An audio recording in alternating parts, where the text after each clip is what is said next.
Good morning, students. In the previous class, we studied about acid, base, about the indicators, and what are the types of indicators, and how can we differentiate between acid and base.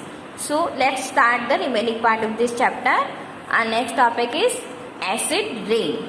This is very upcoming topic and very known environmental issue. When the rainwater has increased amount of acids in it, it is called acid rain. So how this acid rain occur? The rain become acidic because carbon dioxide, sulfur dioxide and nitrogen dioxide, which are released into air as pollutants from the automobiles, from the chimneys of factories, they dissolve in raindrops to form carbonic acid. When carbon dioxide mix with rainwater, it change into carbonic acid, sulfur dioxide change into sulfuric acid, and nitrogen dioxide change into nitric acid. These acid dissolve in raindrop and form acids. So the rainwater containing these dissolving acid is called acid rain. Acid rain cause damage to buildings, to our historical monuments, to plants and animals. Next is synthetic indicators. You know that natural indicators that are occur in nature, but synthetic indicators are those they are man-made. We can say synthetic indicators are man-made indicators. For example, phenolphthalein or methyl orange. Phenolphthalein is pink in color. It is used for neutralization reaction. If acid is added to phenolphthalein solution, the solution turn colorless. That is indicate the presence of an acid.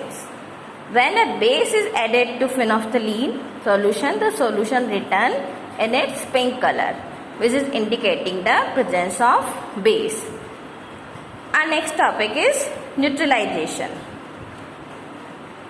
You know that acid turn blue litmus red and bases turn red litmus blue. But when acidic solution is mixed with basic solution, both the solution neutralize the effect of each other. So the resulting of these solution that are not acidic or not basic. In neutralization reaction, heat is always produced or evolved. The evolved heat raises the temperature of the reaction mixture. And in neutralization reaction, when the acidic solution is mixed with basic solution, new product is formed, that is salt. Salt may be acidic, basic or neutral in nature. So, how can we define the neutralization reaction? The reaction between an acid and a base is known as neutralization. What is neutralization? The reaction between an acid and base is known as neutralization. Salt and water are produced in this process with the evolution of heat. So, how can we represent this reaction? When the acid and base react with each other, salt is formed and water is there and heat is evolved. So, we can write this reaction in this example, hydrochloric acid, that is HCl. When the hydrochloric acid and sodium hydroxide NaOH react with each other, the product will be sodium chloride, that is NaCl, that is salt, and water, and heat is evolved. So, it is clear what is neutralization reaction. The reaction between an acid and base is known as neutralization. Salt and water are produced in this reaction with the evolution of heat. Neutralization in everyday life, like in digestion. You know that stomach contains hydrochloric acid which help to digest our food. But too much of acid in the stomach cause indigestion. So, sometimes indigestion is very painful. To relieve indigestion, we can take an antacid tablet which is milk of magnesia, which contain magnesium hydroxide, and it neutralizes the effect of excessive acid So when we feel indigestion, we take milk of magnesia to neutralize the acid form, too much acid form in our stomach.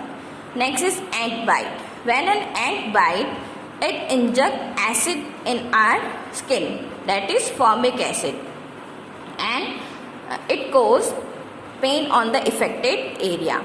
So the effect of the acid can be neutralized by rubbing moist baking soda, that is sodium hydrogen carbonate, or calamine solution which contain zinc carbonate. So calamine solution and baking soda neutralize the effect of acid which are injected by the ant. Next is soil treatment. We know that farmers use fertilizers for growing their crops, and they use chemical fertilizers. So the chemical fertilizer make the soil acidic or basic. When the soil is too much acidic or basic, plants do not grow well there. So when the soil is too acidic, it is treated with base like quicklime, that is calcium oxide, or slacked lime, that is calcium hydroxide. And if the soil is basic, organic matter is added to it. Organic matter like compost. Organic matter release acid which neutralize the basic nature of the soil. Next is factory waste. We know that the waste of many factories contain acid, and if they are mixed with water bodies, the acid will kill fish and other organisms which are live in the water bodies. So the factory waste are also neutralized by adding basic substance. So here your chapter is complete. So students, I hope you understood this chapter. So read the chapter carefully and try to find the answer of this chapter.